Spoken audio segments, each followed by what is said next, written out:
आप सभी को जय मसीह की। अब तक दीदी आई क्यों नहीं? कितना देर हो गया, अब तक दीदी आई ही नहीं। क्या हुआ जिम्पू, किसका वेट कर रहे हो आप? दीदी मैं आपका ही वेट कर रहा हूँ। ओह अच्छा, मेरा वेट कर रहे हो आप। Happy new year Jimpu. Happy new year दीदी। ओह अच्छा जिम्पू, बताओ इस नए साल में तुम नया क्या करने वाले हो? मैं इस नए साल में प्रभु की सेवकाई करूंगा और दूसरों की मदद करूंगा। वाह, जिम्पू ने तो कितना अच्छा सोचा है। वाह जिम्पू, वेरी गुड बॉय। ये चलो, अभी कहानी सुनना है तुम्हें? हाँ। तो ठीक है, आज हम एक कहानी देखेंगे नए साल के ऊपर, ठीक है? तो फिर आज हम अपने जीवन को कैसे बदले, क्योंकि हम बहुत साल से विश्वासी तो है, लेकिन आज भी बहुत सारे लोग विश्वासी है, लेकिन आज भी उनके जीवन में दुख, परेशानी, बीमारी, समस्या है। वो सोचते हैं कि मैं प्रार्थना कैसे करूं, मैं प्रार्थना करता हूं लेकिन मेरा जीवन ऐसा क्यों है। कुछ लोगों के सामने प्रार्थना करने में, वचन बोलने में डरते हैं। क्यों? भले ही आप अच्छा प्रार्थना करते हो, अच्छा वचन बोलते हो या लोगों की मदद करते हो, फिर भी आपको लगता है कि नहीं, मेरे अंदर कुछ तो कमी है। मैं अब तक ऐसा क्यों हूँ, मैं अब तक आगे क्यों नहीं बढ़ा हूँ। अगर आप ऐसा सोच रहे हैं तो चलिए हम बाइबल से सीखेंगे कि बाइबल क्या कहता है। ठीक है जिम्पू? ये कहानी सुनने के लिए रेडी हो? Very good. तो फिर जिम्पू, आज की कहानी में एक मनुष्य रहता है। वो यीशु मसीह के पास जाता है और कहता है, हे गुरु, मैं ऐसा कौन सा भला काम करूं कि अनंत जीवन पाऊं। तो यीशु मसीह उससे कहते हैं कि भलाई के विषय में तू मुझसे क्यों पूछता है? भला तो एक ही है, पर यदि तू जीवन में प्रवेश करना चाहता है तो आज्ञाओं को माना कर। तो वो मनुष्य पूछता है, कौन सी आज्ञा है? तो यीशु मसीह उससे बोलते हैं कि झूठ मत बोलना, हत्या ना करना, व्यभिचार ना करना, चोरी ना करना, अपने पिता और अपनी माता का आदर करना और अपने पड़ोसी से अपने समान प्रेम रखना। तो वो मनुष्य बोलता है कि इन सबको तो मैं मानता आया हूँ। अब मुझ में किस बात की घटी है? तो यीशु मसीह उससे बोलते हैं, यदि तू सिद्ध होना चाहता है तो जा अपना माल बेचकर कंगालों को दे दे। किसको दे दे? कंगालों को दे दे। कंगालों यानी कि जो गरीब लोग हैं, जिनके पास कुछ नहीं है, उनको जाकर अपना धन दे दे। ऐसा यीशु मसीह ने कहा, और तुझे स्वर्ग में धन मिलेगा। अगर तू यहाँ पे जो पृथ्वी में जो गरीब लोग हैं, जो अनाथ है, अगर उनकी मदद करेगा, उनको दान देगा, तो तुझे स्वर्ग में भी क्या मिलेगा? धन मिलेगा। ऐसा यीशु मसीह ने कहा और आकर मेरे पीछे हो ले।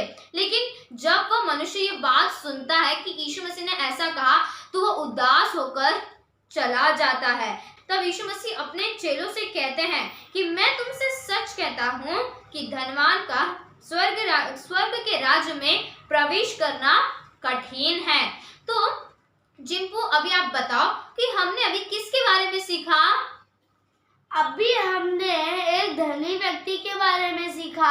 हाँ जिम्पू, सही। इस कहानी में एक धनी व्यक्ति है जो परमेश्वर की आज्ञाओं का पालन करता तो है, लेकिन उसको ऐसा लगता है कि उसके अंदर कुछ तो कमी है, और वो यीशु मसीह से पूछता है। तो यीशु मसीह उसका समाधान उसे बताते भी है, लेकिन वो यीशु मसीह की बातों को सुनकर क्या हो जाता है? उदास हो जाता है। हाँ, वो व्यक्ति क्या हो जाता है? उदास हो जाता है। जिनको आपको पता है, जिन लोगों के पास पैसा होता है, अगर आप उन्हें कितना भी दो, उनके पास कितना भी पैसा रहे, उन्हें हमेशा कम ही लगता है। क्योंकि जहाँ तेरा धन होगा वहाँ तेरा मन भी होगा। आज बहुत सारे लोग जीवन में छुटकारा, अपने जीवन में चंगाई प्राप्त करना चाहते तो है, लेकिन यीशु मसीह उन्हें बताते हैं कि तुम ऐसा करो, वैसा करो, लेकिन उन्हें अपनी राय चाहिए, उन्हें जैसा लगे वो वैसा करना चाहता है। तो जैसे ये व्यक्ति चाहता था कि मैं सिद्ध हो, अनंत जीवन के लायक बनूं, और यीशु मसीह ने उसे बताया, फिर भी उसे लगा कि नहीं, मैं ये काम नहीं कर सकता, मेरे पास तो बहुत धन है, मैं ऐसे कैसे गरीबों को दे सकता। और इसीलिए उसने परमेश्वर की बातों को नहीं मानकर उदास होकर वहां से चला गया। तो वैसे ही हमारे जीवन में भी ऐसी कुछ कुछ छोटी छोटी चीजें होंगी जिसे हम छोड़ना नहीं चाहते, लेकिन वो हमारे जीवन में कुछ रुकावट बनकर खड़ी होंगी और परमेश्वर चाहता है कि हम उसको छोड़े, उसे त्याग दे, लेकिन हम अब तक उसी चीज में क्या है, अटके हुए हैं। तो फिर अगर हमें भी अपने जीवन में कुछ समाधान चाहिए तो हमें क्या करना, अगर हम यीशु मसीह से पूछेंगे तो यीशु मसीह हमें जरूर बताएंगे। तो ये सोचना है कि आप जो कर रहे हैं वो सही है कि नहीं, मेरे जीवन में मैं जो कर रहा हूँ उससे प्रभु को कुछ महिमा मिल रही है कि नहीं, मेरा जीवन कैसा है, मैं जो जी रहा हूँ वो सही है कि नहीं। आप अपने जीवन पर गौर करना है और देखना है कि मैं जो जी रहा हूँ उससे प्रभु प्रसन्न है कि नहीं। अगर आप प्रभु से पूछेंगे तो प्रभु आपको जरूर बताएंगे। इस नए साल में आप कुछ और अच्छा करें। आपने जो पुराने साल में नहीं किया आप इस नए साल में कीजिए। आप इस नए साल में प्रभु के लिए खड़ा होइए। इस नए साल में एक निर्णय को लीजिए कि मैं ऐसा करूंगा, मैं प्रभु की सेवकाई करूंगा, मैं प्रभु के लिए खड़ा होऊंगा, मैं लोगों की मदद करूंगा, मैं लोगों को सुसमाचार सुनाऊंगा, परमेश्वर का प्रचार करूंगा।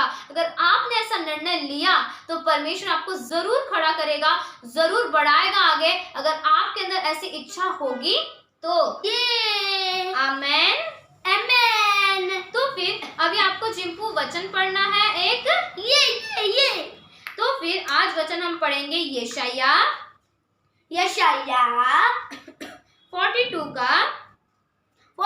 का 16। मैं अंधों को एक मार्ग से ले चलूंगा, जिससे वे नहीं जानते, और उनको ऐसे पथों से चलाऊंगा, जिन्हें वे नहीं जानते। उनके आगे मैं अंधियारे को उजाला करूंगा, और टेढ़े मार्ग को सीधा करूंगा। मैं ऐसे काम करूंगा और ना उनको त्यागूंगा। आमेन। जिप्पू ये वचन आपको अच्छा लगा? एक बार वापस पढ़ेंगे। यशाया 42 का